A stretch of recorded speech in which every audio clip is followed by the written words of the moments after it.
nobody here should be holding any money in cash. What is cash? It's trash. Okay. If I have $100 cash, right? And my $100 can only do $100 worth of things for me. But if I had my $100 and I have it for something that will give me credit in buying an asset.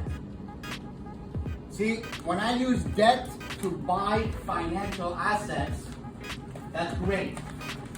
Now the question becomes, what kind of financial asset? We have liquid assets and then we have tangible assets. Are you following me? Yes. The first step is using credit not to go on a vacation. Using credit not to go and buy a car. Why? That's not a financial asset. We just talked about it, right? Yes. When a car becomes an asset, it's considered a collectible. Collectible are disqualified from a lot of calculations. Are you following me? Yes. So a car is not an asset. It's not an asset that can do anything positive for me. Unless I'm in the business of Turo. Right? Now, that car is supposed to try to make you money. It's still not the vehicle of choice, and I don't use that as a pun. Okay? So, first, it's to buy financial assets. Now the question becomes, which financial assets? Right? During normal times, it's okay to have liquid assets and tangible assets, but not during times of high inflation. During times of high inflation, inflation hurts liquid assets and rewards tangible assets. Are you following me? So during normal times, yes, I use my credit, I use debt to buy financial assets, whether it's liquid or tangible. However, during times of high inflation, now I gotta choose. Why? They're both assets, but high inflation hurts, damages, steals liquid assets and rewards tangible assets. Now, what are liquid assets?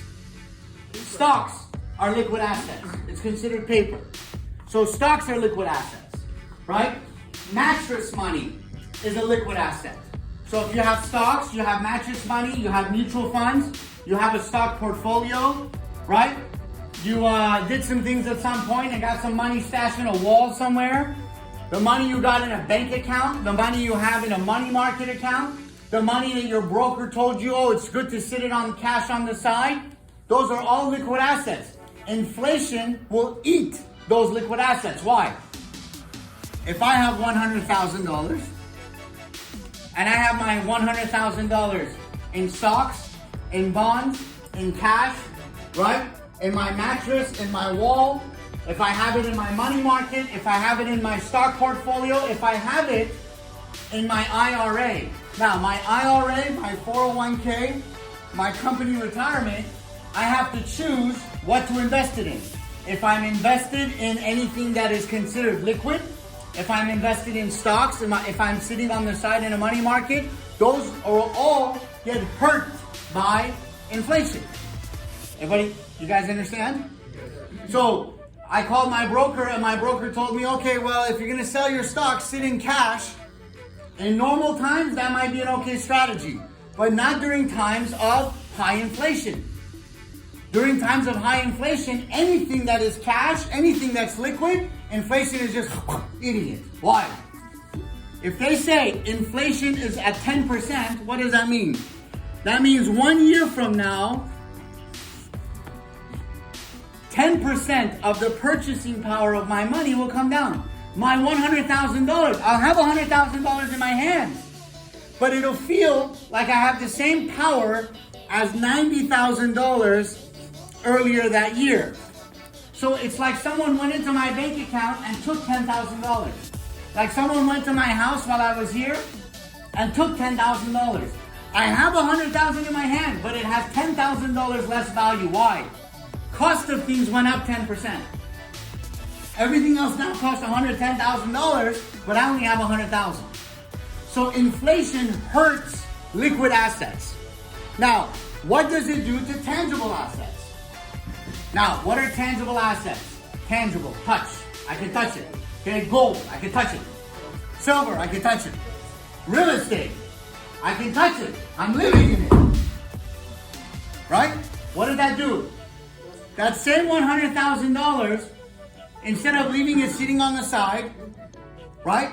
I put it in real estate. And let's say I'm able to go ahead with that $100,000, instead of it sitting around, I go ahead and I buy real estate. I buy $500,000 of real estate. Why? Why? Remember, real estate, I don't have to put all of it as my money, right? One of the things that I can do with real estate, I can leverage. I can use other people's money to profit. You don't become wealthy with just your own money. You become wealthy through other people's money. Remember the bank? For every $1, they can lend out $10. Remember the bank? Poor people put money in the bank. Rich people borrow it. Now, that $100,000, I take it and I put it as down payment in real estate. So, I have $100,000. The bank, other people, will lend me $400,000. So, from this $500,000, every dollar I put, they put $4. Isn't that awesome? Yes. So, now I buy a $500,000 property.